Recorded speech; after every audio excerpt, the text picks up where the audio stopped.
¿Qué tal, comunidad? Aquí es su abogado Rey Ibarra Maldonado.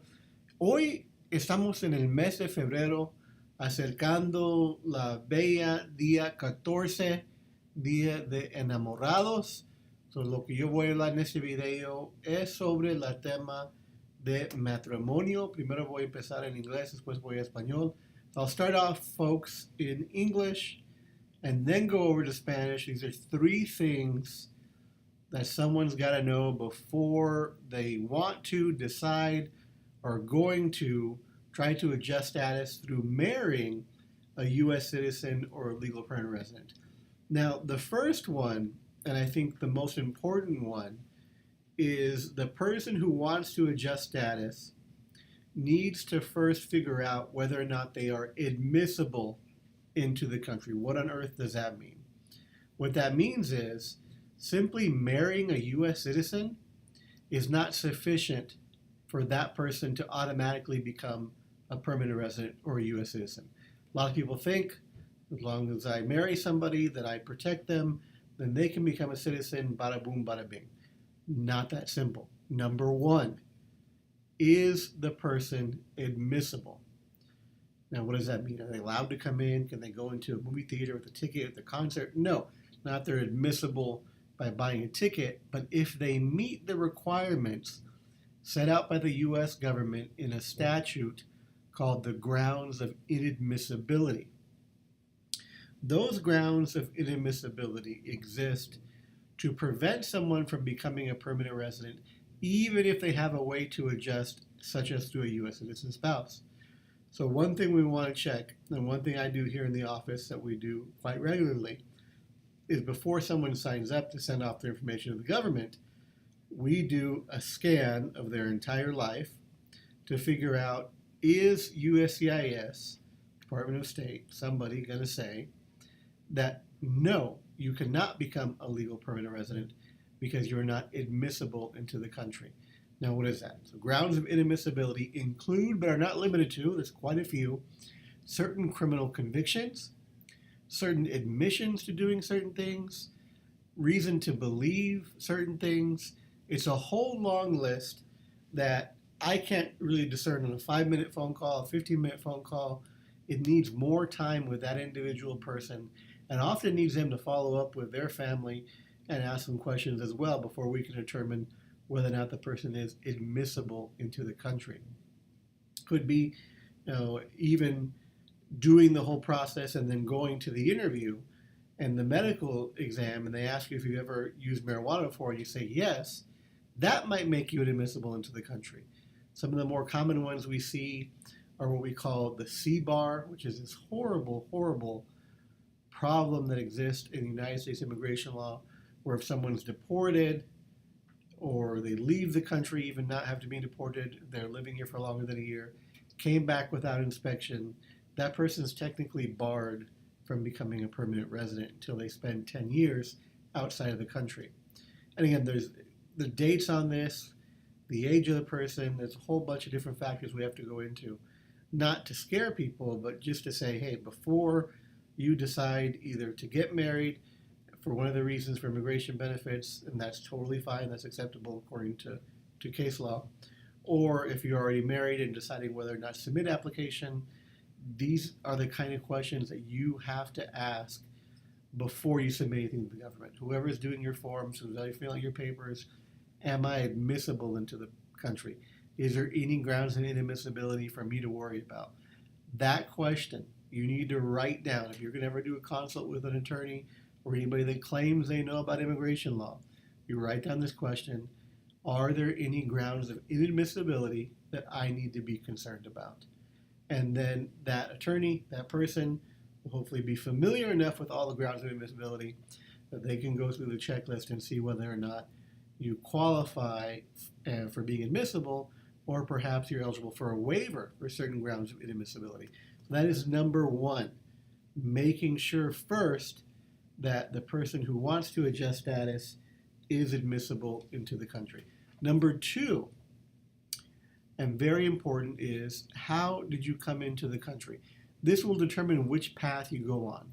Path number one, which everybody prefers, is doing a one-step adjustment here within the United States of America, not having to go through consular processing through the Department of State in the person's country of origin. Now, we can do that in most cases. Again, we're assuming everybody's admissible.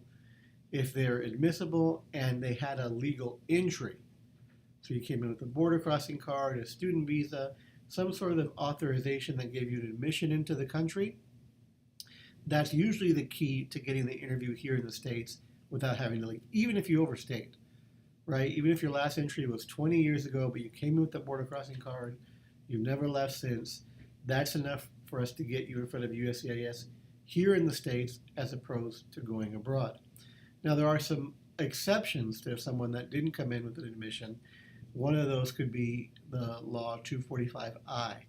So if you had a petition put for you before 2001, or perhaps sometimes even your parents, some more goes into that, but if that qualifies, if you might qualify for that, it's worth exploring further.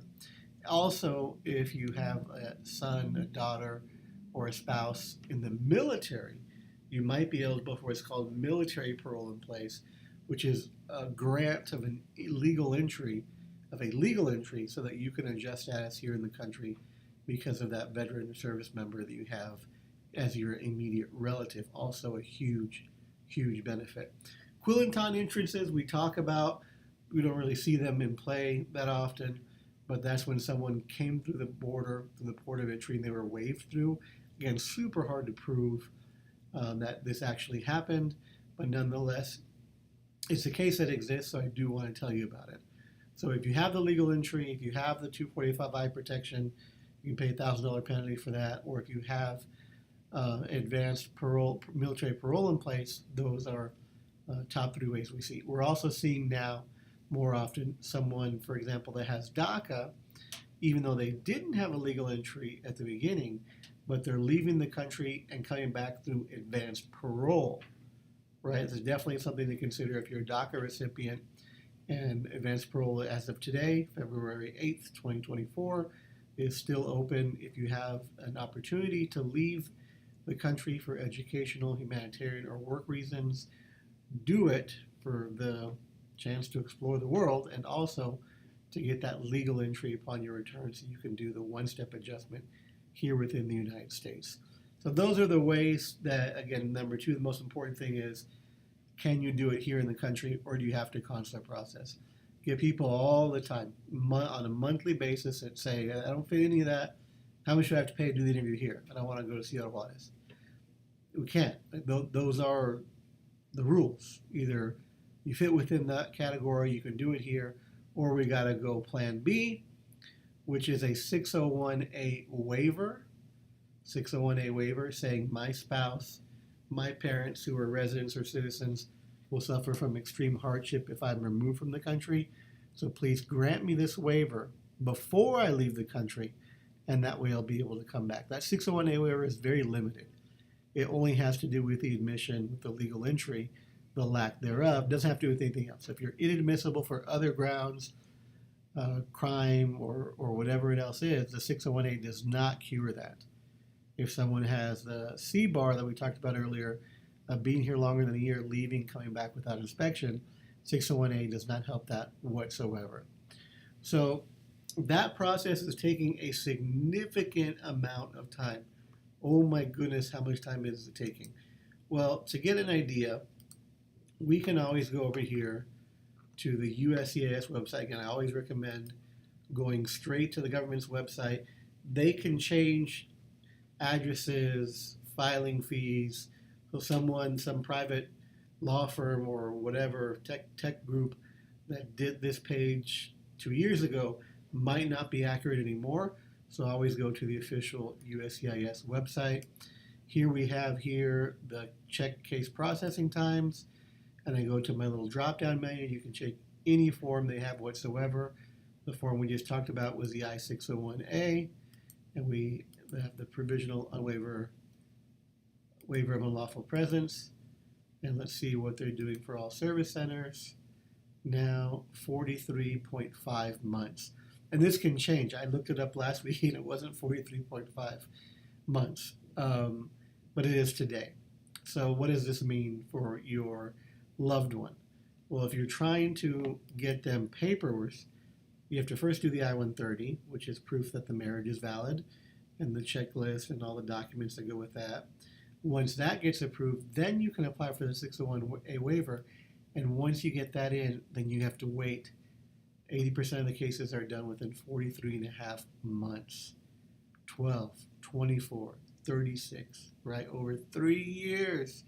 Over 3.5 years. And this is sped up, ladies and gentlemen, from very recently. So that's where we're at right now with the 601A waivers. That's why you can see it's so important. Like, if there's a way we can not do the 601A waiver and do the one-step adjustment with a legal entry, parole in place, advanced parole, 245I, whatever it is, we don't have to have this 43.5 month wait. We just forget about it. Forget about 601A. We're doing it all here in the States, and we're going to do it faster, and people are going to be happier because they don't have to leave the country. So that's certainly always a goal of ours. And if we're able to do it, of course, we want to make that a reality. So we don't want people to have to stay or have that fear of leaving, better said, the country because of the immigration system and how we have it today. Right? So that is the 601A. Once that gets approved, then you have to do the consular processing, which again, they will go through those grounds of admissibility. I get calls, folks, often. Sent to Juarez, did the interview, they denied me. If that person had been properly screened for the grounds of admissibility prior to leaving the country, they wouldn't have left. They wouldn't have had to wait 10 years in Mexico, wherever their country of origin is. So very, very important. Number two, how you came into the country, determine how long, how expensive, and the burden of proof in order to get your legal status here in the country. Finally, number three, and very important, it must be legitimate, right? Like that should really go without saying, but it must be legitimate. I've had cases where immigration, if they have their suspicions, they will send an agent to the house, they will send an agent to the neighbors, they will knock on doors, they will do very intensive research to try to catch people in a lie, right? And then if they do catch people in the lie, not only is the case denied, but criminal prosecution, attempt to put you in federal prison could happen. So 1000% make sure it is legitimate. It's not as simple of, oh, we'll send in a marriage certificate, we'll never see each other again, but I want to do something nice for you, and then you win the case. No, it has to be legitimate, or else they're going to sniff that out, and then both people will get in trouble, the U.S. citizen as well as the person without status, and that person will likely be barred from life from being able to become a legal permanent resident. So there you have uno, dos, tres razones, or three things to definitely think about before applying through marriage for residency, which leads to citizenship. Right? Now, there's more than just three, folks. I can go on for hours and hours here talking about all the issues involved with adjustment of status for a loved one. In the month of February, and Valentine's Day, I wanted to get this video out. Those are three of the top things that I get asked when I do the consults here about someone trying to get status through a spouse. So I'm going to switch over to Espanol. If you have any questions, comments, concerns in English, feel free to drop them down now. Or if you're watching later, hey, it comes to my email.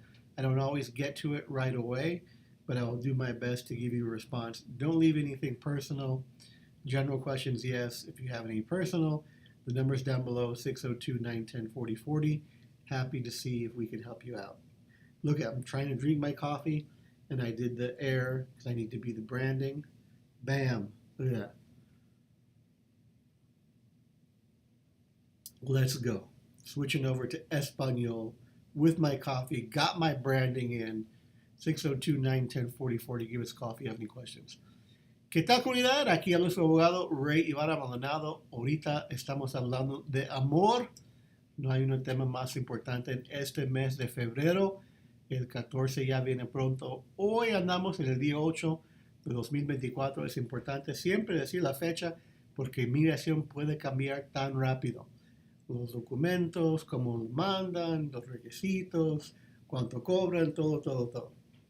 Ahorita estamos hablando de cómo una persona puede arreglar por medio de un esposo o una esposa y las tres cosas que yo siempre hablo con personas que están aquí en mi oficina haciendo preguntas sobre eso, que a mí es lo más importante que ellos saben en la primera cita.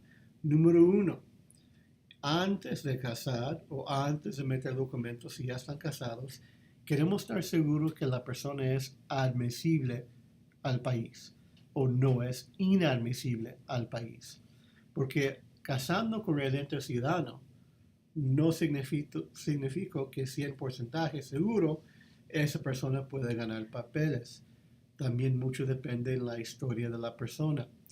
Por esa razón, la mayoría de la primera cita que yo tengo con personas es revisando eso, la historia de la persona, para determinar cuando va a entrevista aquí en Estados Unidos o en el consulado, en su país de origen, que ahí la van a ganar en frente de las personas que puedan dar la residencia.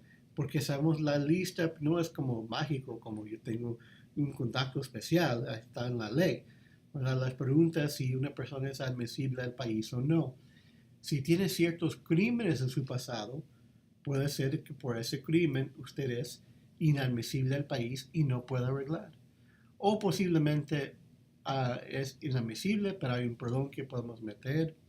Si admites de ciertas cosas, de usar drogas, de vender drogas aunque nunca fue arrestado, también es otra razón para negar.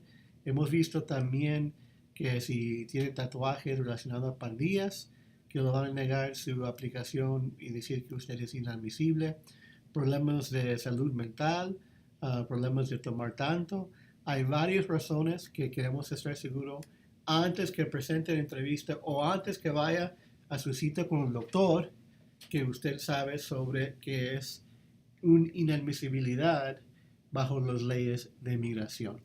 Ahí está el número uno. Por favor, muy importante revisar bien su historia con un abogado de migración antes que usted mandar cualquier documento a migración. Queremos estar seguros que usted es admisible al país. Número dos, la pregunta que yo hago después de terminar si una persona es admisible al país y si ellos dicen, si yo digo que sí, es cómo entró al país. Número dos, ¿verdad? ¿Cómo entró al país? Si entró con visa, es mucho más fácil para arreglar, menos tiempo, todo el proceso aquí en el país es lo que todos quieren. Entró con visa turista, visa de estudiante, esas personas sí pueden arreglar aquí dentro del país. Hay excepciones, no quiere usar su visa de turista y una semana después casar y arreglar, porque eso puede ser fraude de uso de visas. Sí queremos estar seguros que pasa suficiente tiempo antes de usar su visa para entrar. También una persona puede arreglar aquí dentro del país si tiene un esposo, una esposa o hijo que está en el ejército y hace lo que se llama military parole in place. Eso es el único beneficio. Tengo un video en YouTube sobre eso. Si quiere más preguntas sobre ese tema, es un video más largo, nada más sobre ese proceso del ejército. Y también si es un beneficiado de 245I, una petición antes de 2001 para usted y a veces para sus papás, es posible que pueda pagar multa de $1,000 y también arreglar aquí dentro del país. Y la última, si tiene DACA y usted tiene chance de salir bajo advance parole por razones humanitarias, de negocios, de educación, eso es otra manera que puedes conseguir una entrada legal y arreglar aquí dentro del país. ¿Por qué es tan importante?